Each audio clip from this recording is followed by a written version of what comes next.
They said that, but there's another trick here. The effective income rather than NOI, would that be? Now, the trick is they're giving you the monthly expenses. Aren't the monthly expenses already calculated when you get the NOI? Yes. That's Right. the trick. And if you don't understand that, you're going to calculate annual expenses and start subtracting them again. They've already been subtracted. When you calculated the NOI, please visit every other night. The other is the operating expenses. So in that 5,800, they've already deducted the operating expenses. They're trying to trick you. So times 12, there's your annual NOI. Got it? The investor wants an 11% rate of return. Okay? So what do? You divide by the 11% rate of return. You don't have to do anything with the expenses. They were already calculated when you calculated the NOI. You already subtracted them. That's an easy mistake to make. So the answer is, remember Irv, NOI divided by the rate of return gives you the value. If she could buy that building for 632,727 bananas, she'd get an 11% rate of return. How can you remember this formula so you don't forget? Study. I try to give you ways to help you. Please visit every other night is to help you with stuff like this. Remember the stack. Please visit every other night tells you what order you have to go in. So, if you forgot, PGI, that's the please. So you start with the total income. If every unit was occupied and you got every dime of that money, how much would that be? That's called potential gross income. You subtract the vacancy losses, the money the owner never got. That's the visit. Vacancy, visit. Okay? And that gives you the effective gross income. That's the money the owner actually got. That's the every. So you're at please visit every. Now you subtract operating expenses and you get the NOI. So please visit every other is operating expenses and you have night. Night is the NOI. You have to go in that order. And that's exactly what we did here. And if you understand that order, you know that the operating expenses were already subtracted when you calculated the NOI because they're in that stack. Please visit every other operating expenses equals NOI. That's about the best I can do for you. It's just a matter of studying and learning. I know, you don't do this stuff every day. I get it. But that's why we keep talking about it. Repetition, you'll learn it. You'll remember it. It'll come back to you if you see it. All right, we did this last night. This was on a building, depreciation. We did it last night. You got an office building that costs $600,000, land and building. The land is 20% of that value. Well, if the land's 20%, the building must be 80%. So we know the building ratio is 80%. You pay $28,000 in closing costs. What is the depreciable basis and what is the annual depreciation? Make sure you understand both numbers because they always ask it like this. What's the depreciable basis and what's the annual depreciation? And that's the way I've been showing you the whole course. So, building's 80%. What did it cost you to acquire that property? It cost you $600,000 for the property and another $28,000 in closing costs. your acquisition cost was $628,000. The building is 80% of that, so you can depreciate 80% of that number. So what's 80% of 628?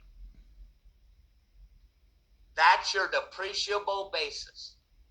The IRS says you can depreciate that much money over 39 years. It's an office building.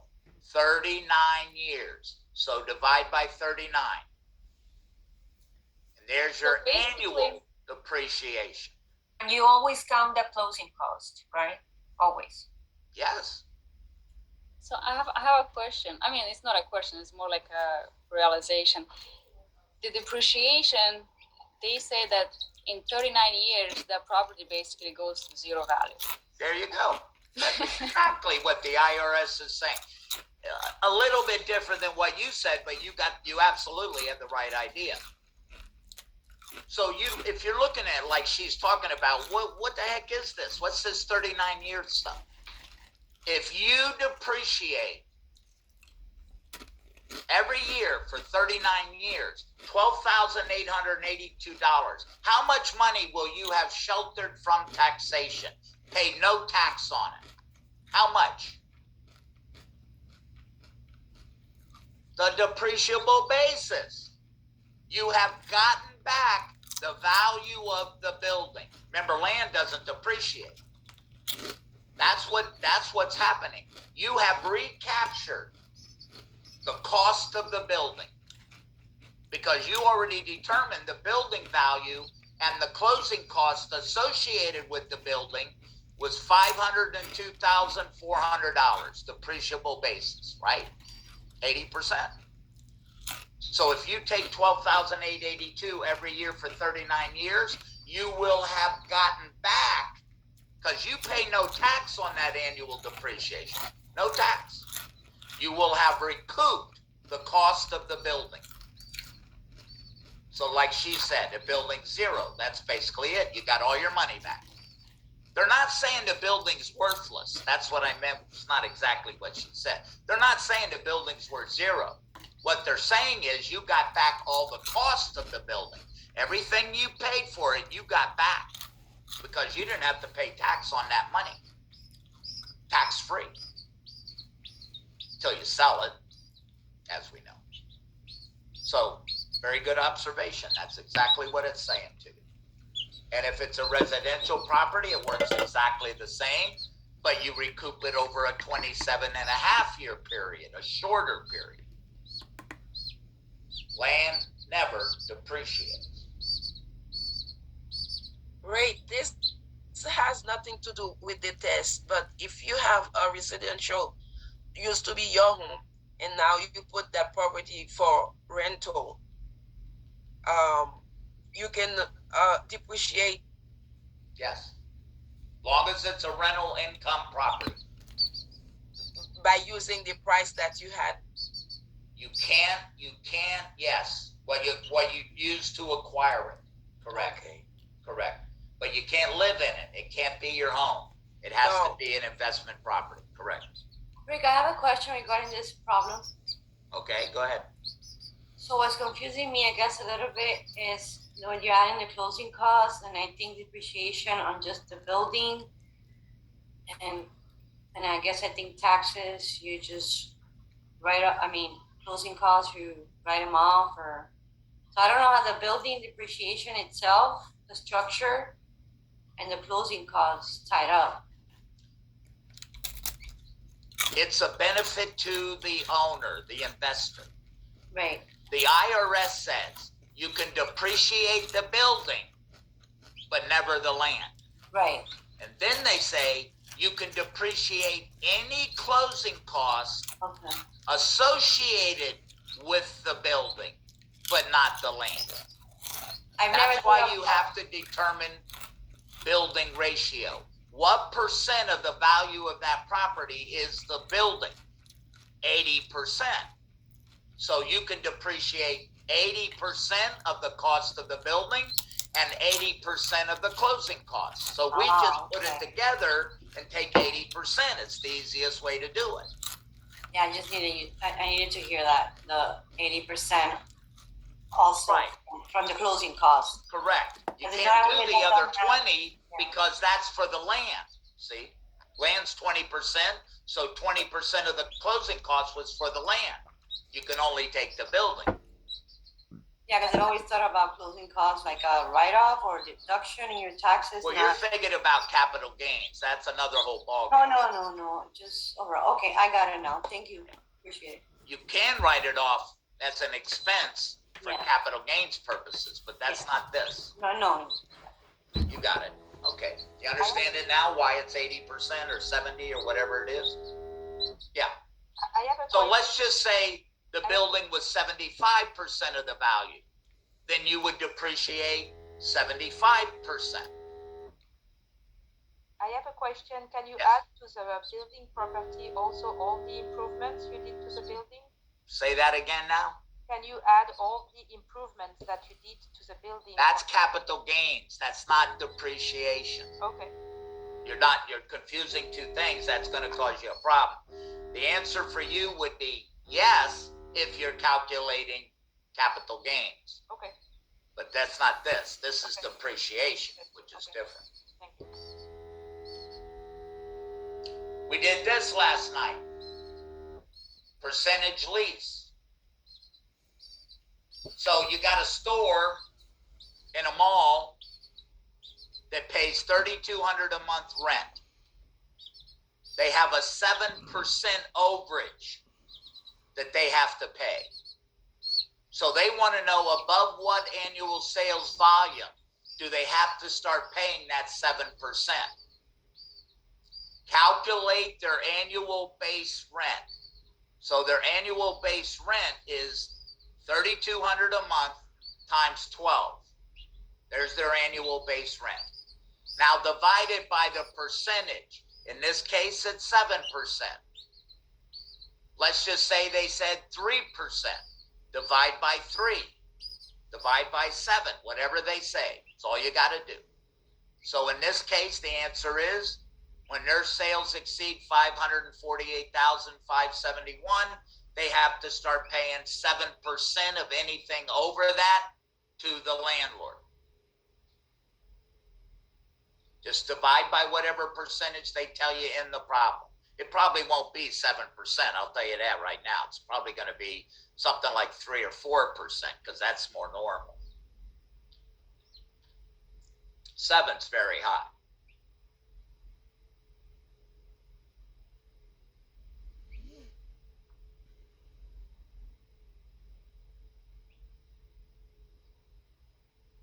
Now, technically, this is not a math problem either, but I know for a fact you're going to see it. So understand it. This was that escrow disbursement order we've talked about a couple of times. Remember the broker asked Freck to tell me what to do with the money? The buyer and the seller are fighting over escrow. The broker says to Freck, tell me what to do. Freck sends back an order telling the broker to give the money back to the buyer. So the broker does it. They do what Freck said. So they give the money to the buyer. And the seller says, I'm suing you. So the broker gets sued by the seller because they did what Freck said. Freck will back the broker. And the broker is not in any trouble because they didn't do anything wrong. They just did what Freck told them. And they'll pay their court costs and legal fees and so on. So that's this. So all you do is just add it up. So, for example, broker following instructions of an escrow disbursement order. One of the parties to the contract sued the broker, and a judgment was ordered against the broker, meaning the broker lost. The court ruled against the broker in favor of the client. Okay? And the court awarded $9,000 in money damages plus $4,000 in court costs. The broker had incurred $5,000 in attorney fees for his defense. The FREC is authorized to disperse how much from the Real Estate Recovery Fund? 9,000 in damages, 4,000 in court costs, and 5,000 in attorney fees. 18,000 bananas. That's the answer. And the broker is not in any trouble because they did nothing wrong. They only did what Freck said. But Freck will back them because they got in trouble for following Freck. That's why Freck will pay. That comes out of that recovery fund money. And there is a limitation of the amount, right? Is it 50,000? Maximum 50, that's correct. Okay. The maximum amount they'll pay out of the fund is $50,000. Now, since you brought it up, you're 100% correct. So think about it for a second, because if you start to understand how it kind of fits together, it may help you. The maximum they'll pay out of that fund for the broker is $50,000. Why is that? Why is the maximum 50? Anybody remember? You know, we Because talked it's about one transaction. It's only one transaction. Yeah, one case. it. You're kind of thinking you guys are close, but no cigar. But you're close. 150,000 daily. No. No, 150,000 is per realtor and 50,000 per transaction. It has nothing to do with per transaction. I meant total. That's what I meant. You guys are close, but no cigar. It's the only time they'll The pay. maximum amount that Freck will order and escrow will issue an escrow Oh, disbursement for is $50,000. That's the maximum. That's why the maximum payout's up to 50, because they won't do an escrow disbursement order on any amount more than 50.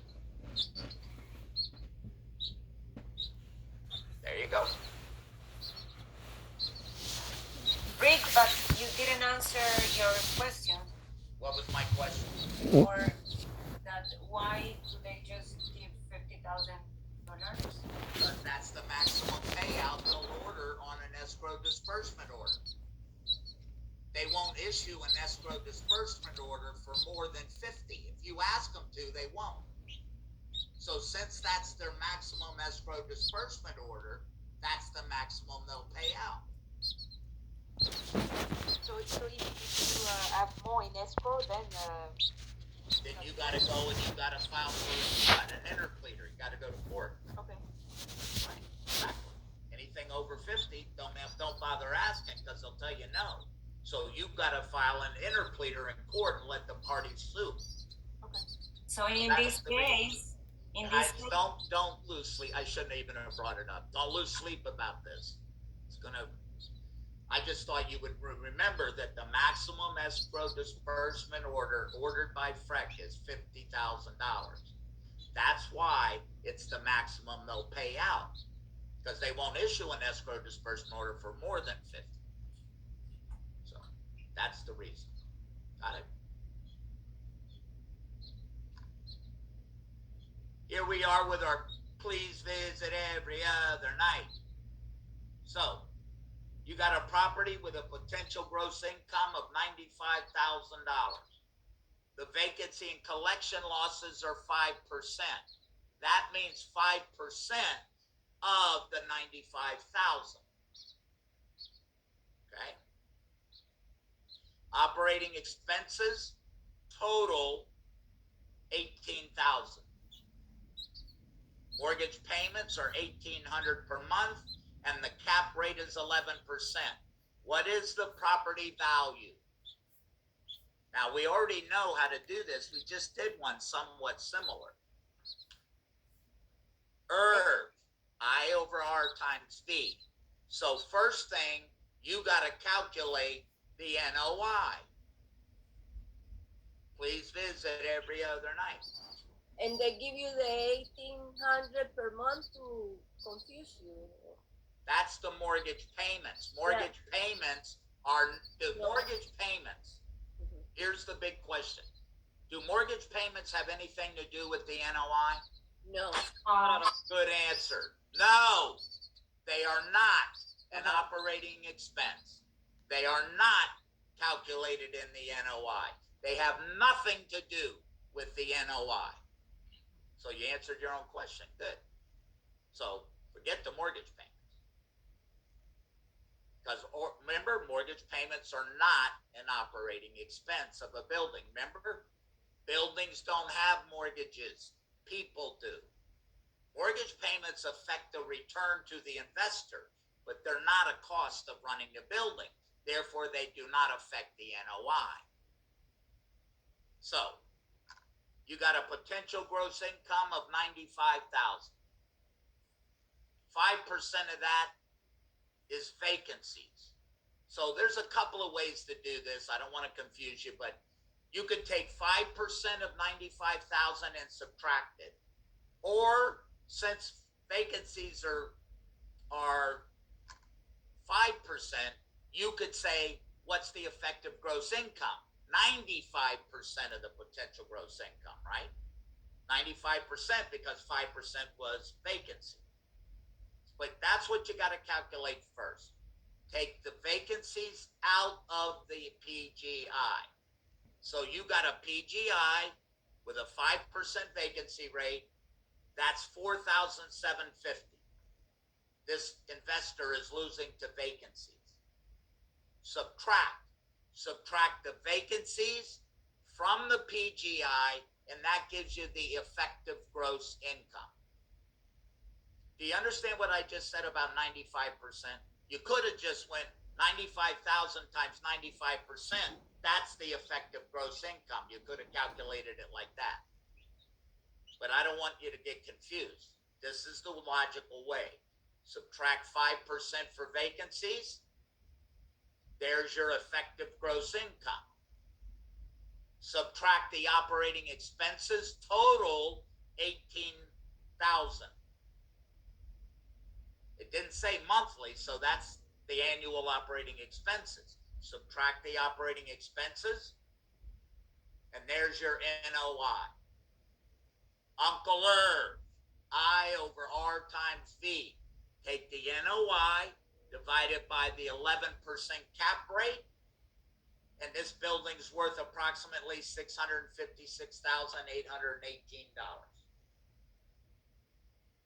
What was that again at the end? You said take the I over R. Yeah, Irv. Remember what Irv says. Irv says if you take the NOI of a building, and you just calculated the NOI, $72,250, and divide it by the capitalization rate, the rate of return, the cap rate, right here, cap rate, 11%. So that's what we did. We took the NOI right here, we divided it by 11%, and that gives you the value.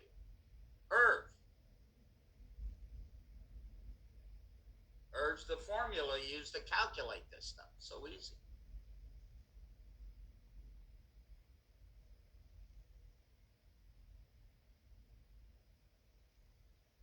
Any questions? Does everybody understand the mortgage payments? Because that's the trick here. They're trying to trick you. Yes, that was the trick. Of course it's a trick. That's why I want to make sure everybody understands it, because we talked about it in class. We highlighted it in the book. I gave you ways to help you remember it. Buildings don't have mortgages. People do. Mortgage payments are not a cost of running the building. When it comes to this stuff, please visit every other night, NOI, all that. If it doesn't contribute directly to the operation of that building, it's not an operating expense. Like mortgage interest, mortgage payments are not an operating expense. Depreciation is not an operating expense. It's a tax benefit, but it's not an operating expense. So you don't count it. Remember FEVR, fixed expenses, variable expenses, operating, reserves. Yeah. And mortgage payments are not. So that's how they're trying to trick you. Because if you don't know that, you'll calculate operating expenses and you'll start subtracting it and you'll be wrong.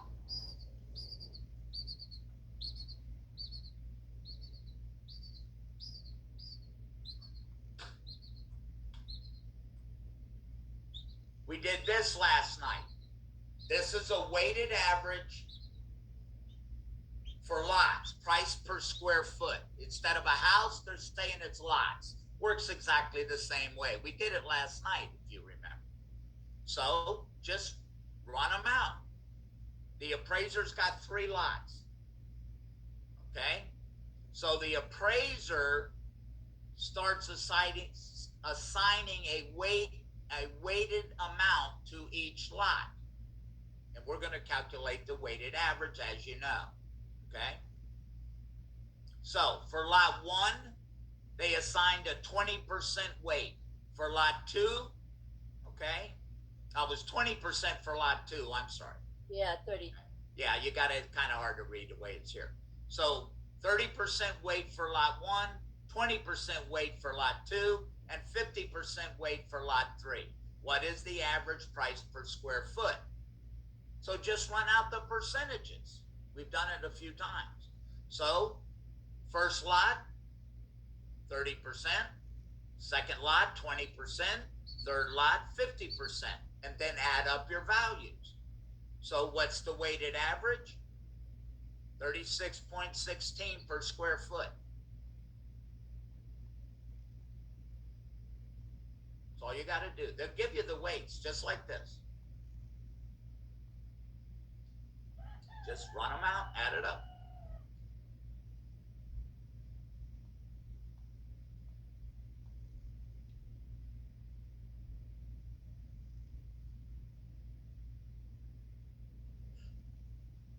Again, they don't really consider this a math problem, but you're going to see it, so pay attention.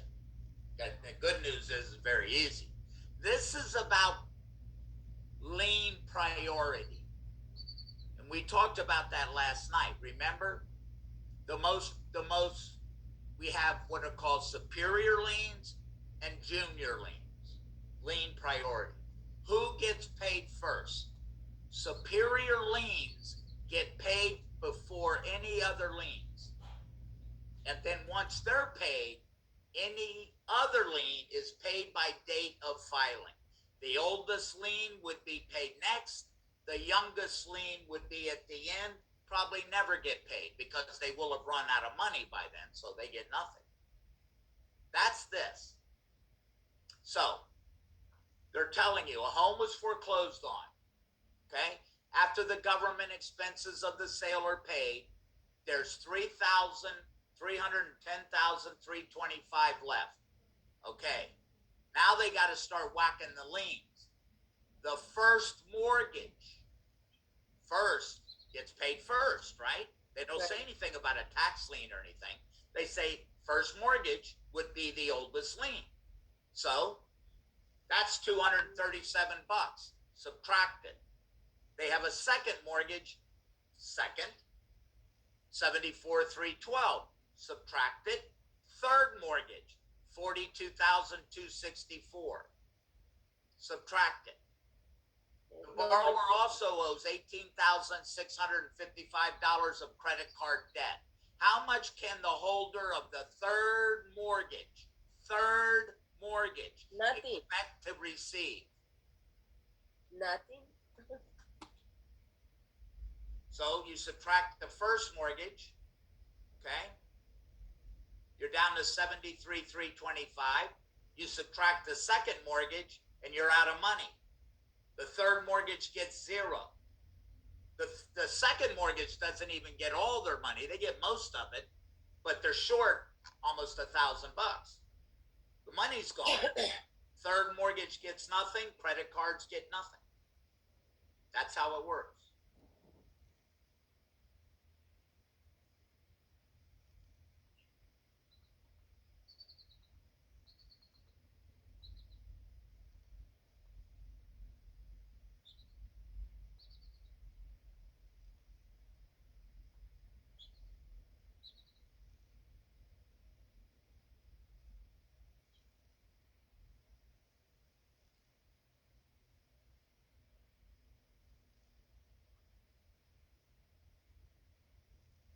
Guys, let me give you a little test taking tip. This is a matter of personal preference. If you like it, You don't, you don't. I'm just throwing it at you. I get into this in the cram review, the math cram review to get ready for the state. It's a test taking technique that really good a lot of good test takers use. I personally use it if I had taken a test or any kind of math problem. I read the question from the bottom up. I don't read it from the top down. Here's what I mean by that. I started the last sentence of the question. So look at this question. What is the amount of tax owed because of depreciation recapture? Okay, I now know what they want to know. I know what the answer is supposed to be. Now I go to the top and read it down, because as I'm reading it, I know what numbers I need and what numbers I don't need, so they don't trick me. It makes my job easier because I ultimately know what the question, like the last one, you know, or the one we did a minute ago where they threw in the mortgage payments and all that, which were not a part of that question. You didn't need it. And if you knew exactly what the final question was going to be, go back and start reading it. You can throw out things you know you don't need. It makes it easier. But that's just a matter of personal preference. I'm just throwing it. That's a valid test-taking technique that a lot of good test takers use. I personally do it. But that's for whatever that's worth. So they sell their property. They've owned it for 5 years, meaning they have depreciated it for 5 years. Okay? So they sell it for $4,500,000. The investor has taken depreciation of $24,286 for 5 years. What is the amount of tax owed because of depreciation? Do you care what they sold the property for? Does it matter? No. No, No. it's meaningless. Meaningless. You don't need it. All you need is the annual depreciation. So take the annual depreciation, 24,286 times 5. And it's 25. There's the depreciation. Now what are you going to do? Divide by 25%. Multiply. Multiply, not divide. 25%. Yeah, Why multiply by 25%? that's Yeah. correct. Because the recapture rate is 25% of that. So what's 25%? There's your answer. The recapture on this would be 30,357. Oh yeah, multiply. It's always 25% for recapture. No matter how long if they depreciated it for 39 years or 5 years or 3 years, the recapture rate is always 25%. It doesn't change. So you just multiply it times 25%.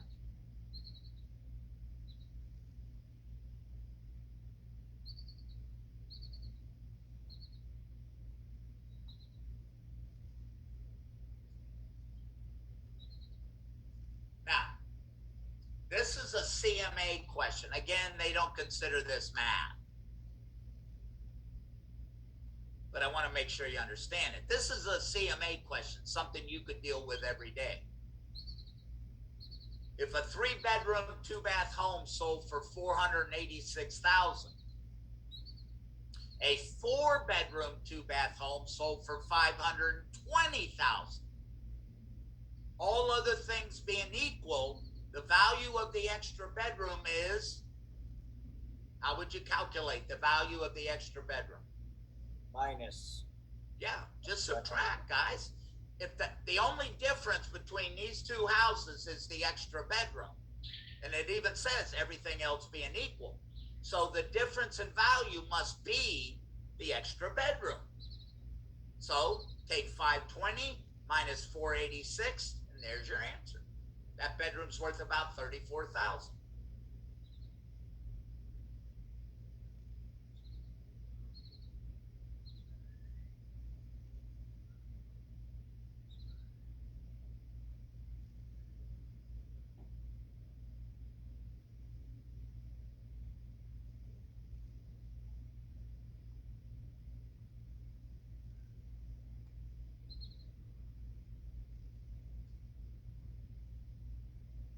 Guys, these kind of questions. I'm just Yeah. pay attention. They try to trick you a lot, especially on the state. Be very careful. The class test is fairly straightforward, guys, but they still try this funny business. But on the state, they do it all the time. So here's what I mean. Talking about what I said a minute ago. Start at the bottom. Read the last sentence. How much is the vacancy and collection loss? The vacancy and collection loss. That's all they want to know. Okay, now go back to the top. You got a multifamily that consists of 8 two-bedroom apartments that rent for $800 a month, and 3-bedroom apartments that rent for $1,400 a month. The vacancy and collection loss is 6%.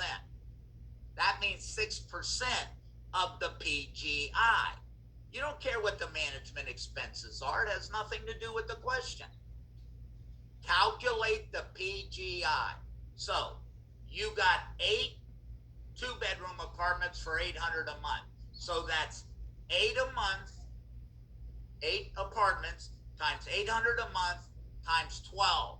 Annual. Everything is annual on this kind of problems.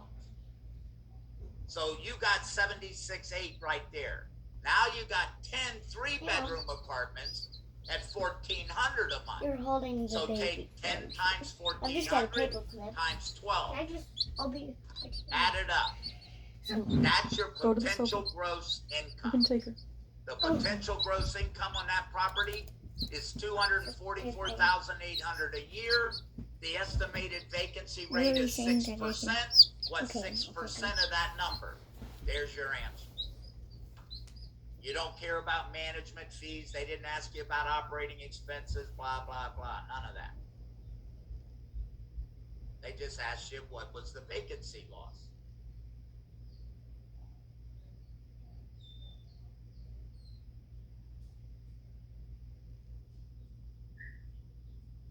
When they say that, guys, because that's how they'll do it. They'll just like this. They'll say, you have a vacancy loss of 6% or 5%. That means 6% of the PGI. That's what that means. Because most of the time they won't say 6% of the PGI. They won't say that. They'll just say vacancy loss is 6%. Because remember, please PGI minus visit vacancy and collections. They want to know, they're testing you to see if you know that stack. Please visit every other night. Because if you understand that, these become much easier. Be careful.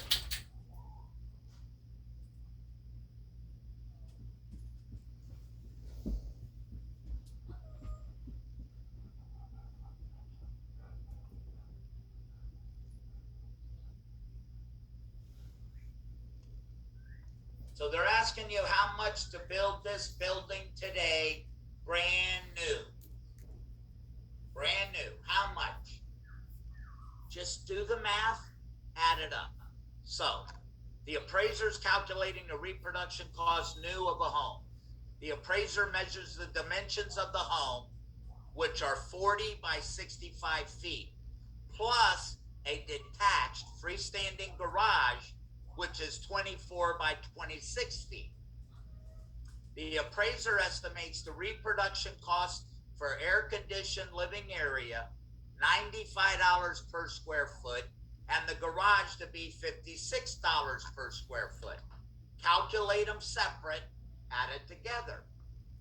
So the home is 40 by 65 times $95 a square foot.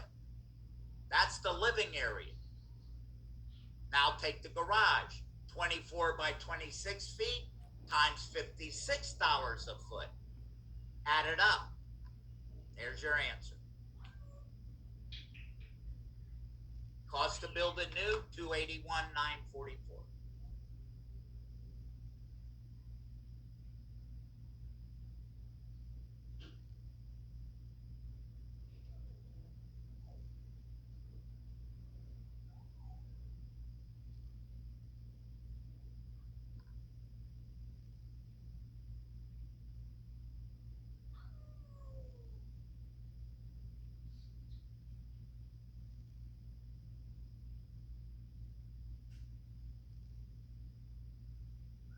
We did it last night. A little bit different type of question, but it was the exact same kind of question, exact same thing.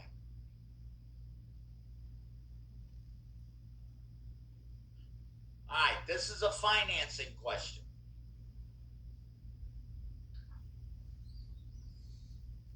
Again, look at the last sentence.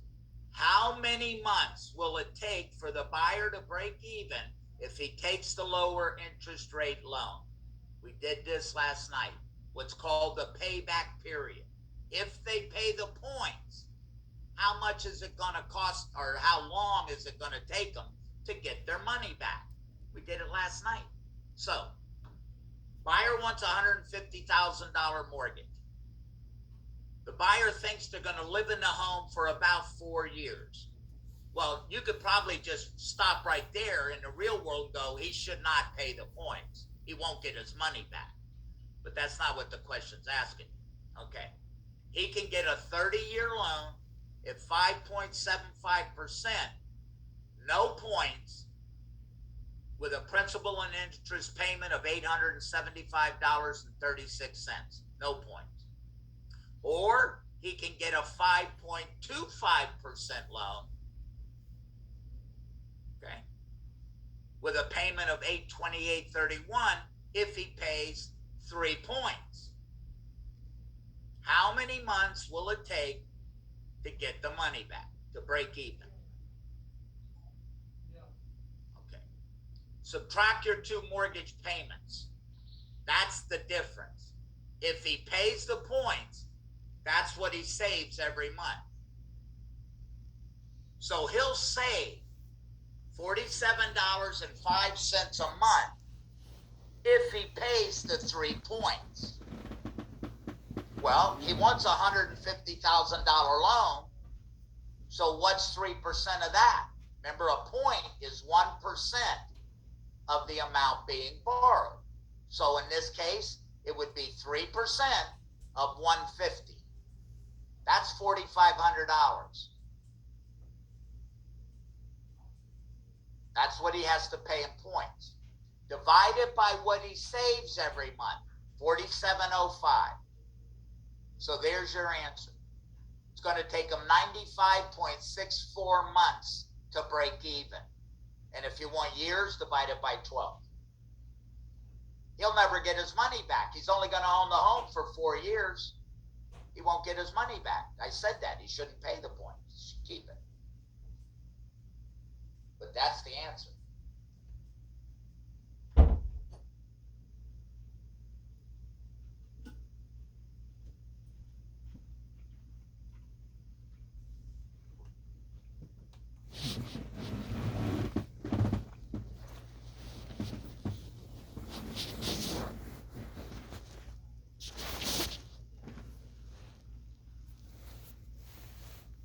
So it's going to take him roughly 8 years to break even, but he's only going to be in the house for 4.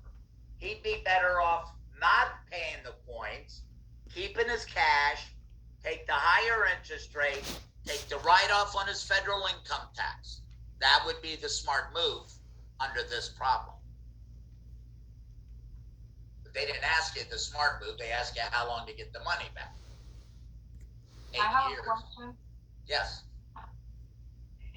On this test and on the state exam, when they talk about points, is it always percentage? Like, Yes. Always. okay. It's always one. A point is always 1% of the amount of money being borrowed. Always. Because for some reason, like when you were teaching that section, you mentioned that 1 point is $1,000 and then 1/8, and that. Well, what I said was, I said, for example, if you're getting a $100,000 loan, 1 point would be $1,000, because that's 1% of the amount being borrowed. That's what I said. So I'm saying that here, but I'm not saying the loan's 1,000. I'm saying a point is always 1% of the amount of money being borrowed. If they're borrowing $500,000, 1 point is 1% of that. And I said, which is always true too, for every point the borrower pays the bank, it increases the return. The yield to the bank goes up by 1/8%. That's always the case. Hopefully that clears it up for you. Yeah, but for test purposes, is 1 point, 1%. Always, for test purposes, real world purposes, working with your buyer, it's always 1%. Thank you. No change, never changes. Never changes. And it's always worth 1/8% to the borrower, to the investor, the bank. It increases the return to the bank by 1/8%. Those numbers don't change.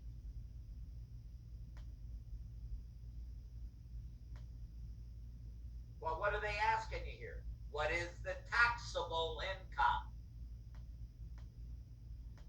So you got an investment building, an office building.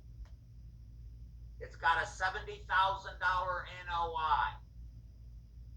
You had 5,000 in reserves for replacements, okay?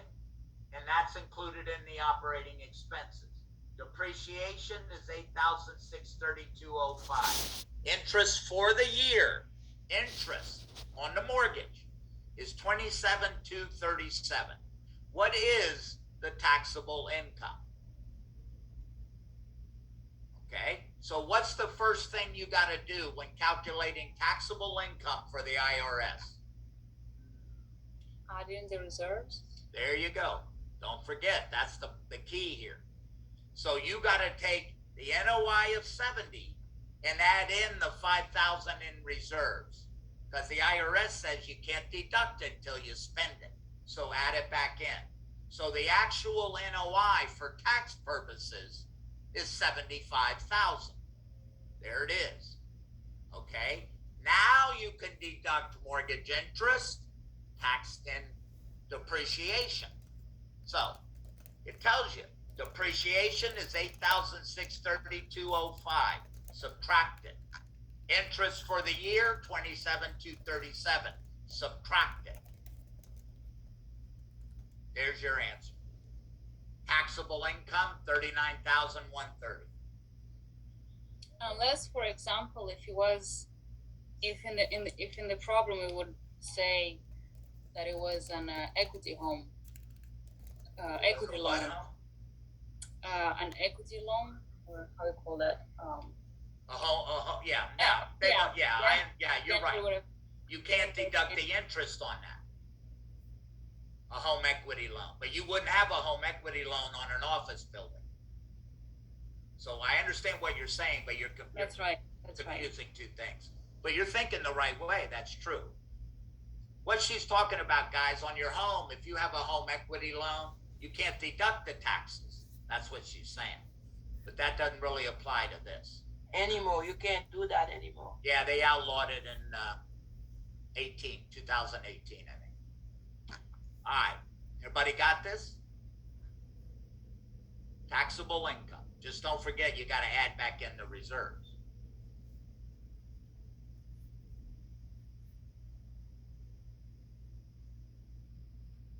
All right, guys, let's take a break. Back here at 10 after. How's that? 10 after. See you then.